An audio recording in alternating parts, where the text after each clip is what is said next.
नमस्कार दोस्तों, आप सभी लोगों को एचपी पाठशाला पर एक बार फिर से स्वागत है।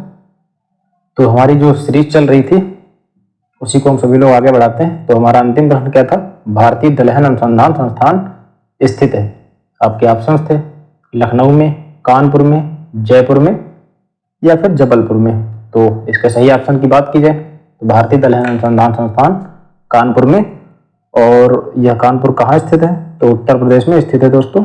तो यूपी के कानपुर में दलहन अनुसंधान संस्थान स्थित है। जबकि भारतीय गन्ना अनुसंधान संस्थान कहाँ स्थित है?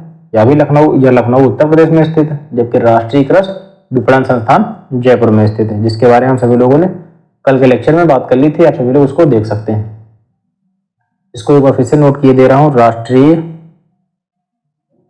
कृषि विपणन संस्थान, राष्ट्रीय कृषि विपणन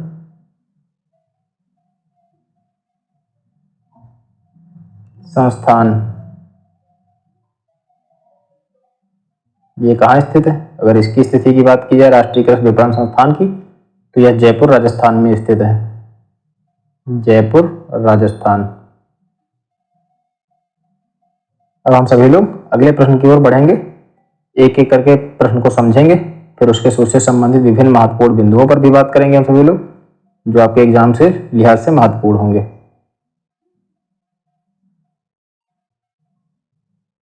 बढ़ते हैं अगले प्रश्न की ओर। प्रक्षेत्र योजना के भौतिक रूप में वित्तीय संबंध प्रकट करने को क्या कहते हैं? कह रहा है कि जो प्रक्षेत्र योजना होती है कि भौतिक रूप में वित्तीय संबंध प्रकट करने को क्या कहा जाता है? आपके ऑप्शन है प्रक्षेत्र योजना, प्रक्षेत्र आय व्यय, प्रक्षेत्र आंशिक आय व्यय या फिर इनमें से कोई नहीं। तो इसका सही जवाब क्या हो जाएगा? प्रक्षेत्र आय व्यय। इससे पूर्व में इसी से संबंधित एक प्रश्न आया हुआ था जो कल के लेक्चर में हम सभी लोगों ने डिस्कस किया था। तो खैर इसको समझते हैं। तो प्रत्येक प्रक्षेत्र योजना के भौतिक रूप में वित्तीय संबंध प्रकट करने को हम सभी लोग प्रक्षेत्र आय व्यय अर्थात फार्म बजटिंग कहते हैं। जो एक फार्म बजटिंग है उसको कहा जाता है फार्म। कई बार इसको सीधे तौर पर दोस्तों प्रश्न आए हुए हैं, तो इसको फार्म बजटिंग कहा जाता है।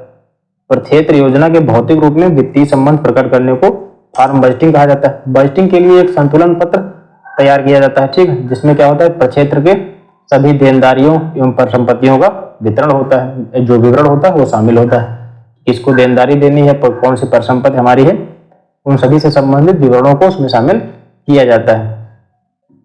अगले प्रश्न की ओर हम बढ़ते हैं कि निम्न में से कौन संस्थागत शाखा नहीं? यहाँ पर पूछा जा रहा है कि कौन सी एक ऐसी शाखा जो संस्थागत नहीं। आपके ऑप्शन है सहकारिता, वाणिज्यिक बैंक, सरकार या फिर व्यापारी।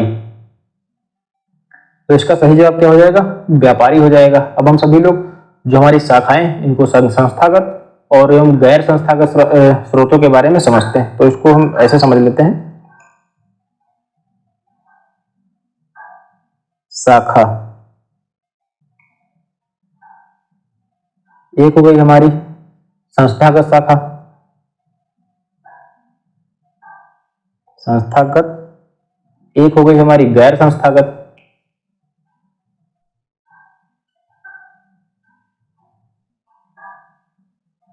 तो संस्थागत अगर शाखाओं की बात की जाए इसमें क्या क्या शामिल हो जाएगा? तो संस्थागत जो वित्त अथवा शास्त्र जो स्रोत होते हैं दोस्तों, इसके अंतर्गत विभिन्न प्रकार की सहकारी समितियां हो गई आपकी, सरकार हो गई आपकी, व्यापारिक बैंक हो गए, सहकारी बैंक, इन सबको इसके अंतर्गत शामिल किया जाता है। वहीं जो गैर संस्थागत स्रोत होते हैं इसके अंतर्गत महाजन, साहूकार, व्यापारी, जमींदार, ये सभी जो ग्रामीण संस्थाओं में प्रचलित हैं इनको इसके अंतर्गत शामिल किया गया है। तो आपका जो व्यापारी हो जाएगा, देख सकते हैं आप सभी लोग, जो व्यापारी है ये संस्थागत स्रोत के अलावा गैर संस्थागत स्रोत के अंतर्गत शामिल है। तो खैर हम नोट करते हैं सभी लोग। उम्मीद है सभी लोगों को समझ में आ गया होगा। तो जो संस्थागत शाखा इसके अंतर्गत किन किन चीजों को शामिल किया गया? सहकारी समितियां हो गई आपकी,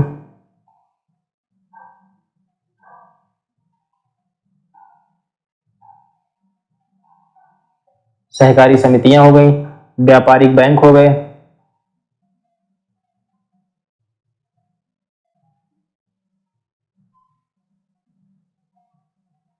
सहकारी समितियां, व्यापारिक बैंक, ठीक है, सहकारी बैंकों द्वारा दिए गए ऋणों को सम्मिलित किया जाता है, सरकार भी इसका एक भाग हो सकती है।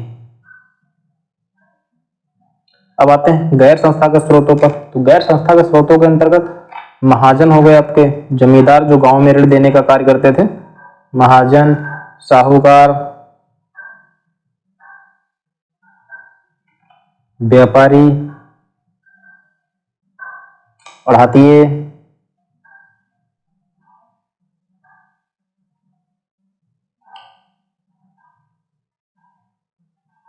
व्यापारी हो गए, अढ़ातिए हो गए, जमींदार।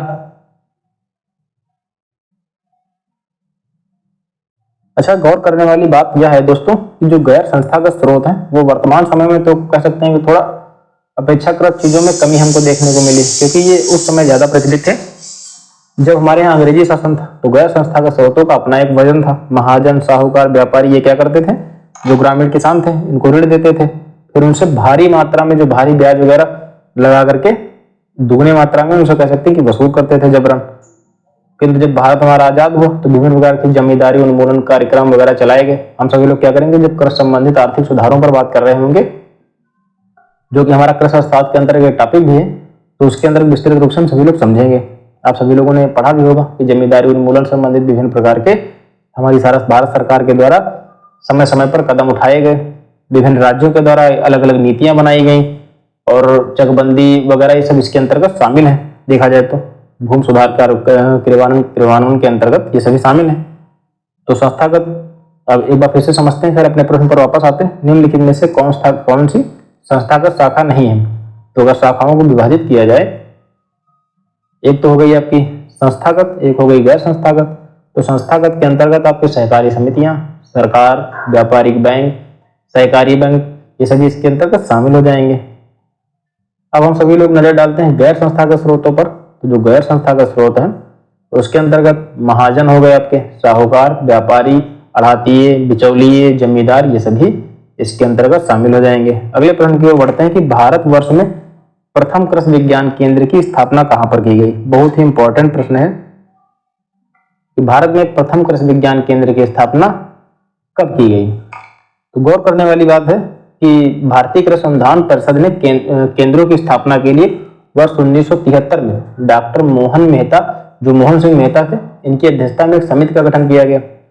इस समिति ने क्या करा, वर्ष 1974 में कृषि विज्ञान केंद्रों की स्थापना, गठन और प्रबंधन के लिए विभिन्न पहलुओं पर एक रिपोर्ट पेश करी। इसे समझते हैं कि भारतीय कृषि अनुसंधान परिषद ने केंद्रों की स्थापना के लिए वर्ष 1973 में डॉक्टर मोहन सिंह मेहता की अध्यक्षता में क्या करा, एक समिति का गठन करा। फिर वर्ष 1974 में कृषि विज्ञान केंद्रों की स्थापना, गठन एवं प्रबंधन से संबंधित एक रिपोर्ट प्रस्तुत करी गई। ठीक है, इसी के बाद वर्ष 1974 में क्या हुआ, पांडिचेरी में पहले कृषि विज्ञान केंद्र की स्थापना की गई। तो हमने क्या पढ़ा, वर्ष 1974 में पांडिचेरी में पहले कृषि विज्ञान केंद्र की स्थापना करी गई। तो आपके ऑप्शन है लखनऊ, बीकानेर, पांडिचेरी। तो इसका सही जवाब क्या हो जाएगा, आपका सही जवाब पांडिचेरी हो जाएगा। ठीक है, इनमें से कोई नहीं। तो अच्छा, वर्ष दिसंबर 2020 तक की अगर बात की जाए तो करीब 721 जब इसका एग्जाम हुआ था दोस्तों, तो करीब उस समय तक 721 के आसपास कृषि विज्ञान केंद्रों की संख्या थी। जबकि वर्तमान समय की बात की जाए तो करीब 731 के आसपास है। ये आंकड़े परिवर्तित भी हो सकते हैं दोस्तों। और सबसे ज्यादा कृषि विज्ञान केंद्रों की अगर बात की जाए तो उत्तर प्रदेश में, जो कि करीब 86 के आसपास है। तो अपने आप में यहाँ एक अहम बात इसको उत्तर प्रदेश को बनाती है कि इसमें सबसे ज्यादा केवीके स्थापित है। हालांकि हम सभी लोग उत्तर प्रदेश का एग्जाम भी दे रहे हैं, तो उत्तर प्रदेश के परिप्रेक्ष्य से चीजों को समझना हमारे लिए और अधिक इंपॉर्टेंट हो जाता है। खैर, आते हैं अपने प्रश्न पर, नोट करते हैं कुछ चीजें। मान लेते हैं कि कृषि विज्ञान केंद्र केवीके, यह है आपको केवीके के बारे में कुछ महत्वपूर्ण चीजें नोट करते हैं। जैसे अगर आपसे पूछा जाए किस समिति के आधार पर जो इनका गठन किया गया, तो आपकी समिति क्या हो जाएगी, डॉक्टर मोहन सिंह मेहता। मोहन सिंह मेहता, ठीक है। कब, तो वर्ष 1973 में। वर्ष 1973 में क्या करा गया, इनकी समिति की अध्यक्षता इनकी अध्यक्षता में एक समिति का गठन किया गया वर्ष 1974 में। इसकी स्थापना करने के लिए, केवीके की स्थापना करने के लिए एक रिपोर्ट पेश करी गई। तत्पश्चात क्या हुआ, वर्ष 1974 में, कब, वर्ष 1974 में, वर्ष 1974 में पांडिचेरी में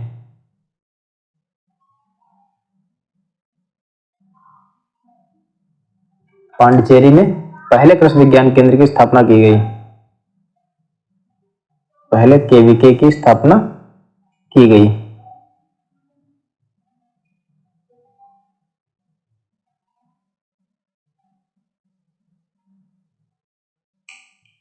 आगे बढ़ते हैं। तो इनकी अगर संख्या की बात की जाए करीब कितनी, तो वर्तमान के हिसाब से नोट कर लेते हैं। बाकी आप सभी लोग गूगल वगैरह पर देख सकते हैं, आंकड़े कुछ परिवर्तित भी हो सकते हैं। 731 आंकड़े अगर बात की जाए वर्तमान के लिहाज से तो करीब 731 केवीके हैं,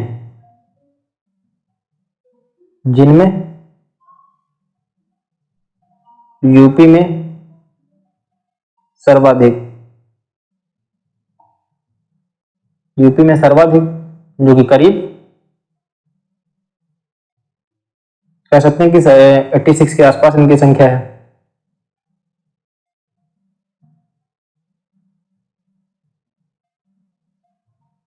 तो कहीं कहीं पर दोस्तों 721 भी मिलेगा आपको केवीके संख्या, और कहीं कहीं पर 731 भी मिलेगा। तो आप दोनों पर नजर बनाए रखिए, जो आपका ऑप्शन वगैरह में आए तो उसको उचित तरीके से उसका चुनाव कीजिए। खैर मेरे ख्याल से इतना नहीं होगा कि संख्या वगैरह पूछी नहीं जाएगी, क्योंकि अभी तक तो खैर नहीं पूछी गई।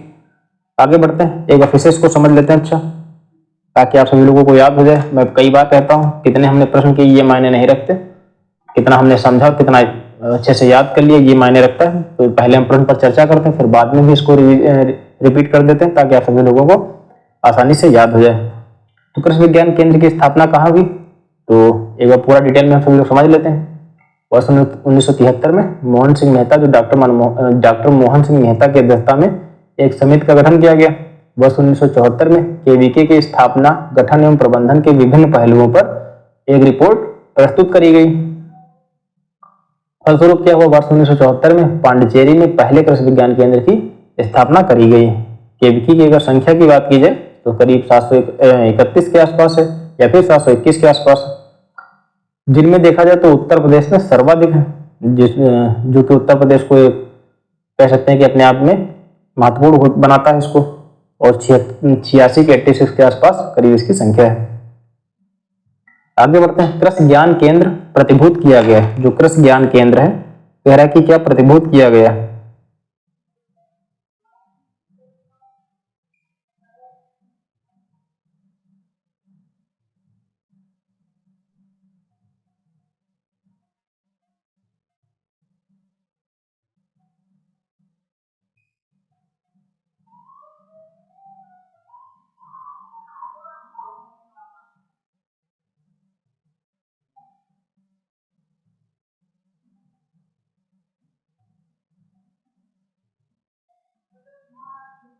तो आपका ऑप्शन है भारत सरकार द्वारा, उत्तर प्रदेश सरकार द्वारा, भारतीय कृषि अनुसंधान परिषद द्वारा, या फिर उत्तर प्रदेश कृषि अनुसंधान परिषद के द्वारा।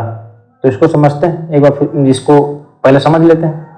तो कृषि ज्ञान केंद्र भारतीय कृषि अनुसंधान परिषद के द्वारा स्पॉन्सर किए गए हैं। ठीक है, किसके द्वारा, भारतीय कृषि अनुसंधान परिषद के द्वारा, ना कि उत्तर प्रदेश कृषि अनुसंधान परिषद के द्वारा। तो आपका सही जवाब क्या हो जाएगा दोस्तों, सी आपका सही जवाब हो जाएगा, भारतीय कृषि अनुसंधान परिषद के द्वारा स्पॉन्सर किए गए हैं। इसका उद्देश्य क्या होता है, तो वैज्ञानिक खेती हेतु किसानों को क्या किया जाना, प्रशिक्षण दिया जाना, और युवाओं को, जो युवा किसान हमारे उनको प्रशिक्षित करना। तो कृषि ज्ञान केंद्र किसके द्वारा प्रतिभूत किए गए, स्पॉन्सर किए गए, केजी के, भारतीय कृषि अनुसंधान परिषद के द्वारा। वहीं इसका उद्देश्य क्या है, तो इसके उद्देश्य पर भी हम सभी लोग बात कर लेते हैं। इसका उद्देश्य क्या है, अगर इसके उद्देश्य पर नजर हम सभी लोग डालते हैं तो किसानों को वैज्ञानिक खेती हेतु प्रशिक्षण देना, किसानों को वैज्ञानिक खेती हेतु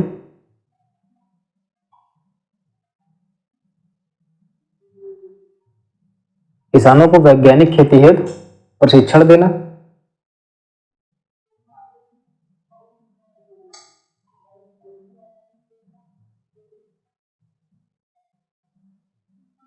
ठीक है। वहीं युवा किसानों को शिक्षा देना।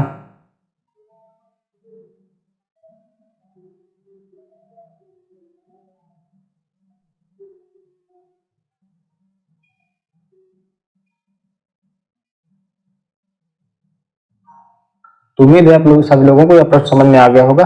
आगे बढ़ते हैं। सामुदायिक विकास किनकी जन्मतिथि पर प्रारंभ किया गया? जो सामुदायिक विकास योजना को लेकर के भी कई बार प्रश्न आए हैं दोस्तों, तो योजनाओं को आप सभी लोग अच्छे से याद रखिए। खैर, हमारा प्रश्न क्या है? सामुदायिक विकास किनकी जन्मतिथि पर प्रारंभ किया गया? आपके ऑप्शन है पंडित जवाहरलाल नेहरू, स्वामी विवेकानंद, सरदार वल्लभ भाई पटेल या फिर महात्मा गांधी। तो पहले हम सभी लोग समझते हैं, फिर बाद में अपने प्रश्न की ओर बढ़ेंगे। अच्छा, आप सभी लोगों को यह मालूम हुआ कि जो योजना आयोग की स्थापना कब करी गई और कह सकते हैं कि उसका स्थान किसके द्वारा लिया गया? तो आप सभी लोग जानते हैं कि 2015 में योजना आयोग का स्थान नीति आयोग के द्वारा लिया गया, जिसका अपने उद्देश्य है नीति आयोग के। तो सामुदायिक विकास योजना का जो आरंभ किया गया 2 अक्टूबर 1952 को किया गया। ठीक है, सामुदायिक विकास कार्यक्रम की स्थापना की गई। और बात की जाए यहाँ प्रश्न क्या कह रहा है कि किसकी जन्मतिथि पर आरंभ किया, तो महात्मा गांधी की। जैसे कि जब आप सभी लोग समझते हैं कि 2 अक्टूबर 1952 को जब सामुदायिक विकास कार्यक्रम की शुरुआत ही हुई, तो 2 अक्टूबर को महात्मा गांधी जी का जन्मदिन होता है, तो उसी के दिन इसका आरंभ किया गया था। तो आपका सही जवाब क्या हो जाएगा? महात्मा गांधी जी की जन्मतिथि पर इसका आरंभ किया गया था। तो समझते हैं हम सभी लोग फिर से इसको एक बार। योजना आयोग की स्थापना के बाद पंचवर्षीय योजनाओं के संदेशों को, जो पंचवर्षीय योजनाएं हमारी सरकार के द्वारा निर्धारित करी जाती थी कि मतलब इन 5 वर्षों में किस टारगेट को हमें अचीव करना है, तो जो योजनाओं का जो निर्धारित लक्ष्य थे, इनको ग्रामीण क्षेत्रों तक पहुंचाने के लिए 2 अक्टूबर 1952 को सामुदायिक विकास कार्यक्रम की स्थापना फिस्कल आयोग व grow more food inquiry committee की संस्तुति के आधार पर हुई।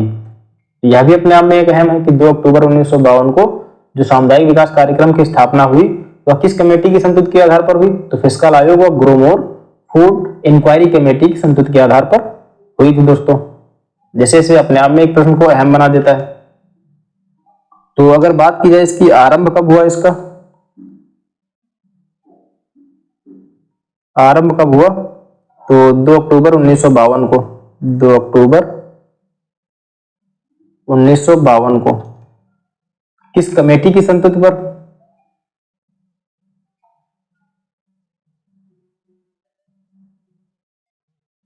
कमेटी कौन सी थी? तो नोट करते हैं इसको भी, फिस्कल आयोग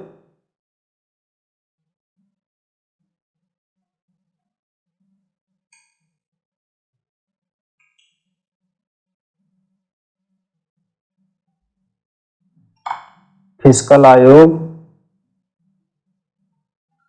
व grow more food inquiry committee, व grow more food inquiry committee, food inquiry committee की संस्तुति के आधार पर किया गया। तो आरंभ 2 अक्टूबर वर्ष 1952 को महात्मा गांधी जी की जन्मतिथि के आधार पर। कमेटी की अगर बात की जाए तो फिस्कल आयोग व grow more food inquiry committee की संस्तुति के आधार पर इसका आरंभ किया गया था। अच्छा, एक बार यह भी प्रश्न आया कि ग्रो मोर फूड अभियान से संबंधित कुछ एक करके प्रश्न आया था, एग्जैक्ट मुझे प्रश्न नहीं याद आ रहा, तो अगर प्रश्न आगे आता है तो उस पर बात करेंगे भी। निम्नलिखित में से कौन एक काठिया गेहूं जो की प्रजाति है? कह रहा है कि जो कठिया गेहूं की प्रजाति है कौन सी? आपके ऑप्शन है PBW 215, PBW 215 या फिर PBW 343, PBW 343 या फिर NW 2036 या फिर उपरोक्त में से कोई नहीं। तो इसका सही जवाब क्या हो जाएगा? जो निम्नलिखित में से काठिया गेहूं की प्रजाति है PBW 215, PBW 343, NW 2036, तो आपका सही जवाब क्या हो जाएगा? उपरोक्त में से कोई नहीं। तो जो ट्रिटिकम ड्यूरम, जिसको हम सभी लोग मैक्रोनी गेहूं के नाम से भी जानते हैं, इस गेहूं या गेहूं की हम कह सकते हैं कि प्राचीन प्रजातियों में से एक है। सीमित सिंचाई सूखा क्षेत्रों में इसकी उपज ठीक ठाक हो जाती है और इसका उपयोग जो होता है सूजी, सेवई, वर्मिसेली आदि में इसका बनाने में इसका प्रयोग किया जाता है। इसकी कुछ अगर जो ट्रिकम ड्यूरम होता है, इसकी कुछ अगर किस्मों की बात की जाए, जयराज हो गया, मेघदूत हो गया, HD 4530 हो गया, वहीं मालविका, ये सभी इसकी किस्में हो गई दोस्तों। तो अच्छा कुछ नोट कर लेते हैं ट्रिकम ड्यूरम से संबंधित। ट्रिटिकम ड्यूरम, जिसको हम सभी लोग मैक्रोनी गेहूं के नाम से भी जानते हैं।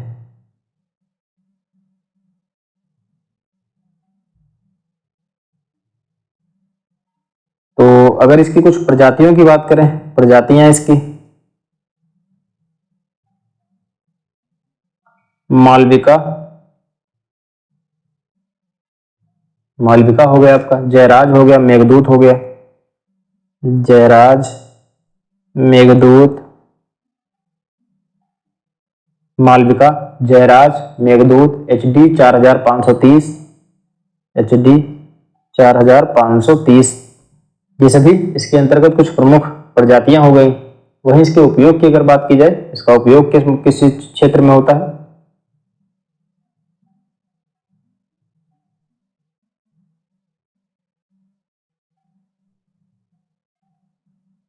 उपयोग को अगर हम सभी लोग देखते हैं तो करीब सेवाई, सूजी,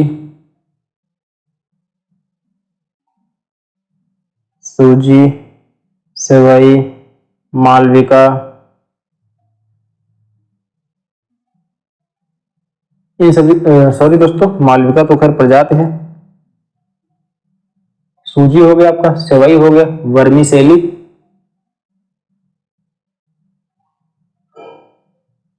वर्मीसेली, इसमें इनका इस्तेमाल होता है।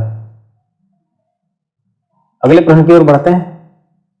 IADP किस वर्ष प्रारंभ हुई? कह रहा है कि जो आपकी IADP है, इसका आरंभ कब हुआ? आपके ऑप्शन है वर्ष 1961, वर्ष 1962, वर्ष 1963, 61, 62, 63 या फिर 64। तो इसका सही जवाब क्या हो जाएगा? IADP के जो आरंभ है दोस्तों, वर्ष 1961 के आसपास हुआ। तो आपका सही जवाब क्या हो जाएगा? ये हो जाएगा।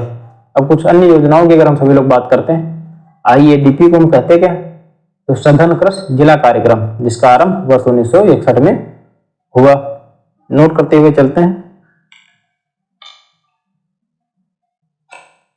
सघन कृषि जिला कार्यक्रम, IADP की स्थापना से, इसको फुल फॉर्म क्या हो जाएगा? सघन कृषि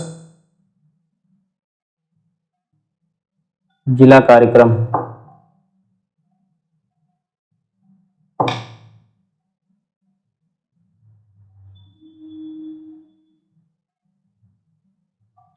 इसको क्या कहते हैं शॉर्ट फॉर्म में? IADP। इसकी स्थापना वर्ष 1961 में करी गई। अगला हमारा सघन कृषि क्षेत्र कार्यक्रम, सघन कृषि क्षेत्र कार्यक्रम,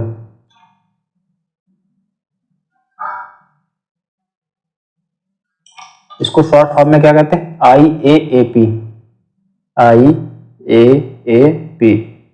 इसका वर्ष कब रहा? इसका आरंभिक वर्ष वर्ष 1964-65 के आसपास इसका आरंभ माना जाता है। वर्ष 1964-65 के आसपास इसका आरंभ माना जाता है। अच्छा, हाई यील्डिंग वैरायटी प्रोग्राम अर्थात अधिक उपज प्रजाति कार्यक्रम,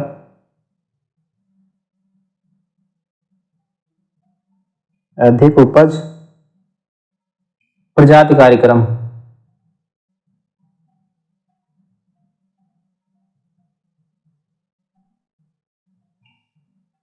हाई यील्डिंग वैरायटी प्रोग्राम।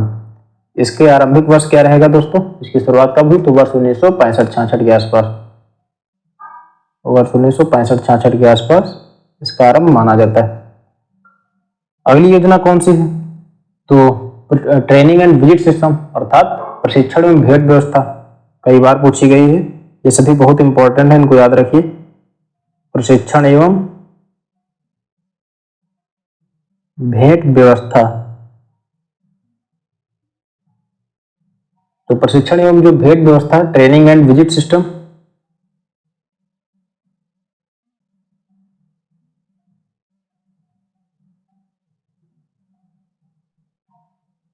इसकी अगर आरंभिक वर्ष की बात की जाए T&V सिस्टम की, तो वर्ष 1973 में। और समग्र ग्रामीण विकास कार्यक्रम जो IRDP है,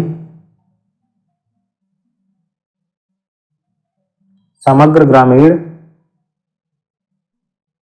विकास कार्यक्रम,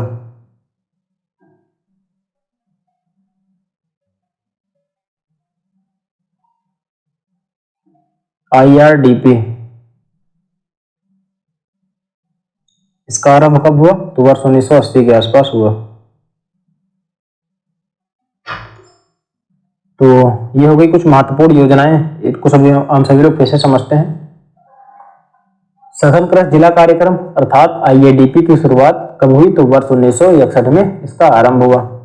वहीं सघन कृषि क्षेत्र कार्यक्रम, जिसको हम सभी लोग IAAP के नाम से भी जानते हैं, इसका आरंभिक वर्ष क्या रहेगा? वर्ष 1964 से लेकर के वर्ष 1965 के आसपास। अधिक उपज प्रजाति कार्यक्रम, जिसको हम सभी लोग हाई यील्डिंग वैरायटी प्रोग्राम अर्थात HYVP के नाम से जानते हैं, इसका जो आरंभिक वर्ष रहेगा वर्ष 1965 से लेकर के वर्ष 1966 के आसपास। अच्छा, प्रशिक्षण एवं भेंट व्यवस्था, जिसे हम सभी लोग ट्रेनिंग एंड विजिट सिस्टम भी कहते हैं, तो वर्ष 1973 के आसपास इसका आरंभ हुआ। और समग्र ग्रामीण विकास कार्यक्रम, जिसे हम सभी लोग IRDP के नाम से भी जानते हैं, इसकी अगर शुरुआत की बात की जाए तो वर्ष 1980 में शुरुआत हुई। ये बहुत ही महत्वपूर्ण योजनाएं हैं दोस्तों, कई बार आई हुई है, तो इनको आप सभी लोग याद रखिए। IADP वर्ष 1961, IAAP वर्ष 1964-65, HYVP 1965-66, training and visit system 1973, IRDP 1980। बढ़ते हैं अगले प्रश्न की ओर। सामाजिक वानिकी एक महत्वपूर्ण कार्यक्रम, सामाजिक वानिकी का एक महत्वपूर्ण कार्यक्रम है, वह कौन सा है?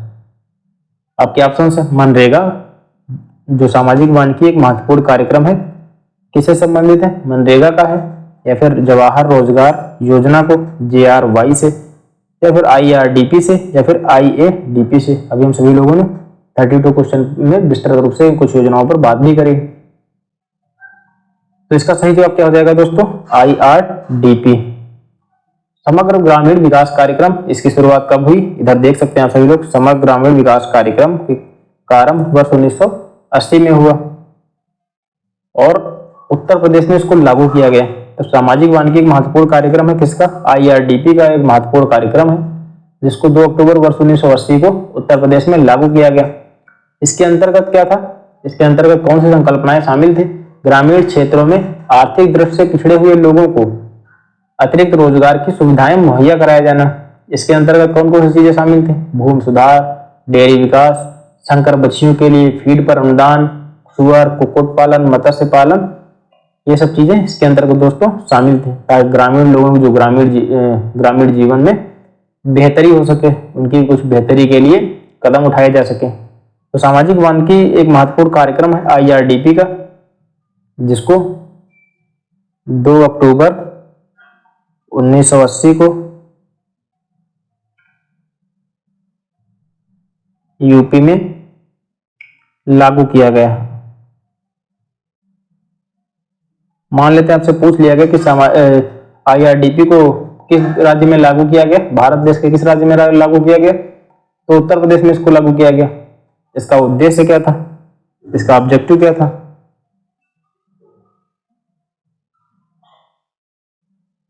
मोटे तौर पर अगर हम कहें तो ग्रामीण जीवन की बेहतरी अर्थात रोजगारों की सुविधाओं को सृजन किया जाना। ग्रामीण जीवन की बेहतरी, रोजगार का सृजन,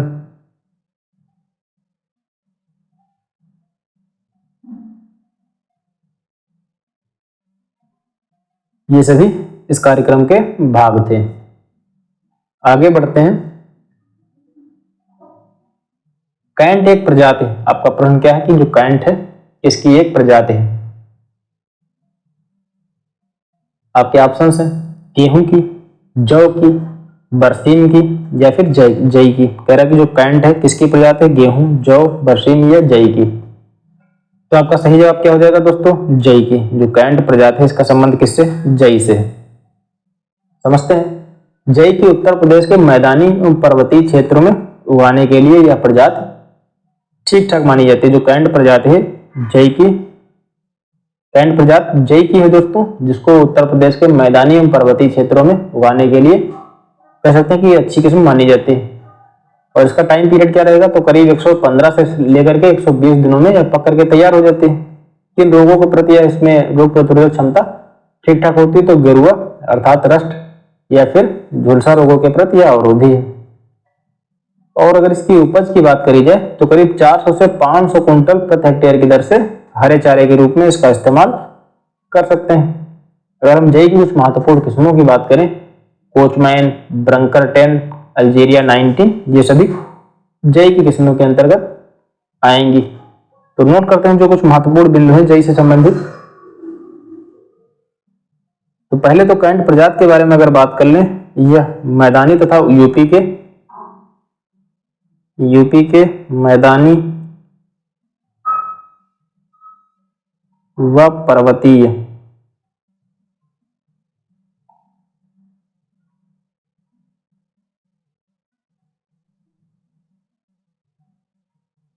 यूपी के मैदानी व पर्वतीय क्षेत्रों में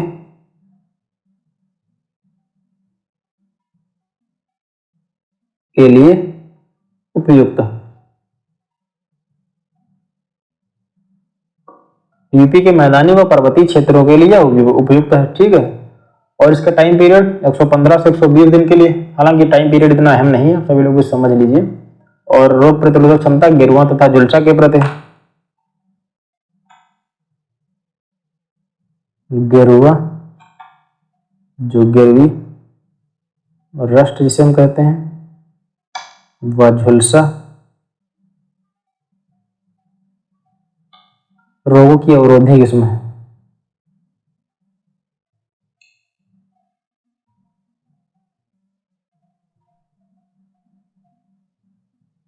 तो गिरवी, रस्ट और झुलसा रोगों की अवरोधी किस्म हो गई, ठीक है। हरे चारे के रूप में 400 से 500 कुंटल प्रति हेक्टेयर कह सकते हैं उपज हमें प्राप्त हो सकती है। कुछ अन्य प्रजातियों की अगर बात की जाए, कुछ अन्य किस्मों की अगर बात करें हम सभी लोग, कौन कौन सी किस्मों को उसमें शामिल कर सकते हैं,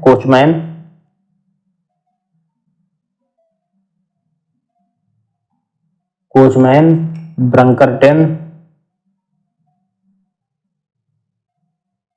अल्जीरिया 19,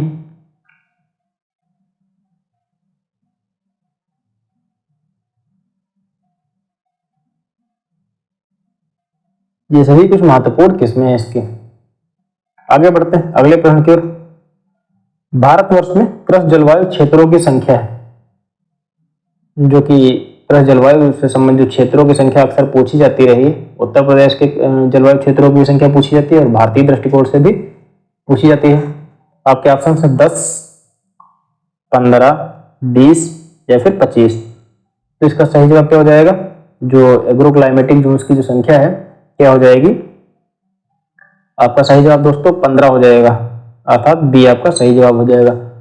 तो भारत में योजना आयोग के द्वारा अगर बात की जाए, योजना आयोग ने करीब 15 कृषि जलवायु क्षेत्रों के हिसाब से भारत को विभाजित किया। वहीं अगर आईसीआर के दृष्टिकोण की बात की जाए तो आईसीआर ने 131 कृषि जलवायु क्षेत्रों में विभाजित करा है। और उत्तर प्रदेश में अगर बात की जाए कितने जलवायु क्षेत्र हैं दोस्तों, कृषि जलवायु क्षेत्र, तो उत्तर प्रदेश में 9 कृषि जलवायु क्षेत्र हैं। एक एक करके नोट करते हैं। जैसे यहाँ सीधे तौर पर दिया हुआ कि भारत में जलवायु क्षेत्रों की संख्या कितनी, तो आपका सही जवाब बी हो गया। अब आपसे पूछ लिया जाए कि योजना आयोग के अनुसार, तो कंफ्यूज होने की जरूरत नहीं, इसलिए मैं यहाँ पर नोट किए दे रहा हूं।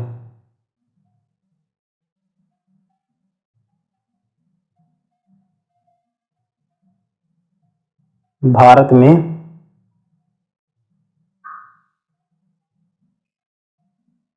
योजना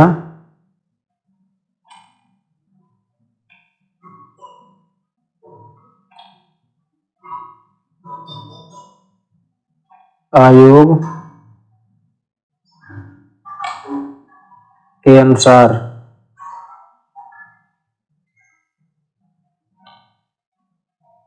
कृषि जलवायु क्षेत्र, कृषि जलवायु क्षेत्र कौन कौन से हो जाएंगे? तो कौन कौन से अगर हम सभी लोग पढ़ेंगे तो बहुत ज्यादा हो जाएगा, हालांकि अभी तक कौन कौन से संबंधित तो नहीं आए। आप सभी लोग सीधे तौर पर नंबर याद रखिए 15।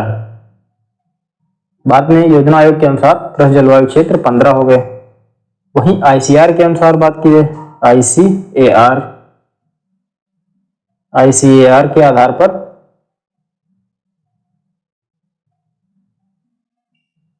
131। हालांकि हम सभी लोग उत्तर प्रदेश का एग्जाम देने वाले हैं, तो उत्तर प्रदेश के लिहाज से तो जरूर ही आप सभी लोगों को याद होना चाहिए। तो उत्तर प्रदेश में कितने जो कृषि जलवायु क्षेत्र हैं? 9 कृषि जलवायु क्षेत्र।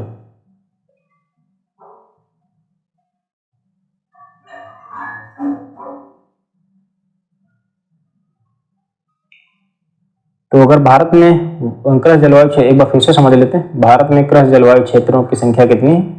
योजना आयोग के अनुसार कृषि जलवायु क्षेत्र करीब 15 हो गए आपके, आईसीआर के अनुसार 131 हो गए, और यूपी में 9 कृषि जलवायु क्षेत्र शामिल है। अगले प्रश्न की ओर बढ़ते हैं कि भारत की फसल में 120 किलोग्राम नाइट्रोजन देने के लिए कितने किलोग्राम यूरिया की आवश्यकता होती है? कह रहा है कि भारत की फसल में 120 किलोग्राम नाइट्रोजन देने के लिए कितने किलोग्राम यूरिया की आवश्यकता होती है? आपके ऑप्शन हैं 240 किलोग्राम, 250 किलोग्राम, 260 किलोग्राम या फिर 270 किलोग्राम। तो इसका सही जवाब क्या हो जाएगा दोस्तों? 260 किलोग्राम।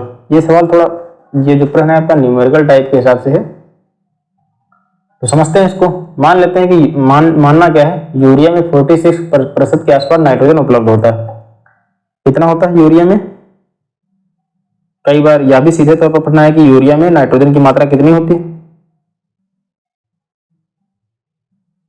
यूरिया में 46% नाइट्रोजन उपलब्ध होता है।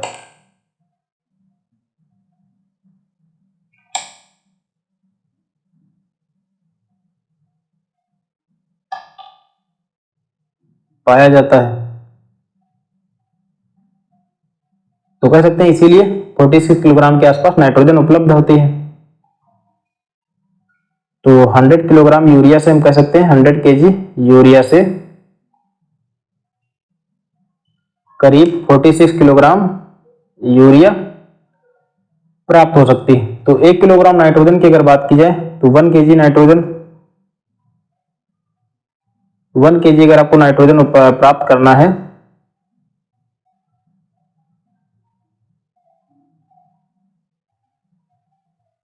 वन केजी नाइट्रोजन के लिए क्या करना होगा आपका?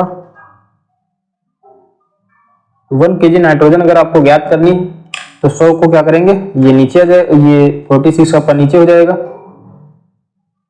तो ये हो जाएगा 1 किलोग्राम नाइट्रोजन में 100/46 ये मात्रा हो जाएगी आपकी। अब 120 किलोग्राम बात कर रहा है यहां पर, तो 120 किलोग्राम नाइट्रोजन उपलब्ध होता है।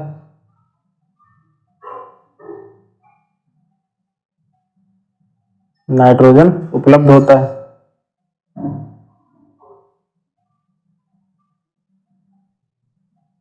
तो 120 किलोग्राम जो नाइट्रोजन उपलब्ध होता है, अगर इसकी बात की जाए तो आपका कितना हो जाएगा? 100/46 इंटू 120। तो इसको अगर हम सभी लोग काटे पीटेंगे, 2 जीरो और हो जाएगा करीब अपान 46। अगर इसको हम सभी लोग विभाजित करेंगे तो करीब 260 के आसपास दोस्तों आएगा। तो इसका सही जवाब क्या हो जाएगा? 260 हो जाएगा। तो सीधे तौर पर पूछा गया कि यूरिया में नाइट्रोजन की मात्रा कितनी पाई जाती है? 46। क्योंकि यहाँ पर प्रश्न कह रहा है कि भारत की फसल में 120 किलोग्राम नाइट्रोजन देने के लिए कितने किलोग्राम यूरिया की आवश्यकता होती है? तो यूरिया में 46% नाइट्रोजन पाया जाता है, तो इसलिए हम कह सकते हैं कि 100 किलोग्राम अगर यूरिया है तो उसमें करीब 46 किलोग्राम के आसपास नाइट्रोजन हो जाएगी। तो 1 किलोग्राम का अगर हमें निकालना है, 1 किलोग्राम नाइट्रोजन उपलब्ध होता है, तो 100/46 हो जाएगा।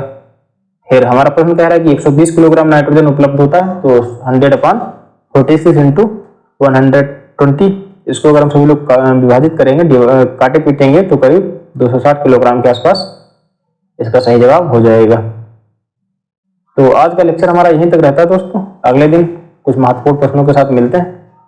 धन्यवाद।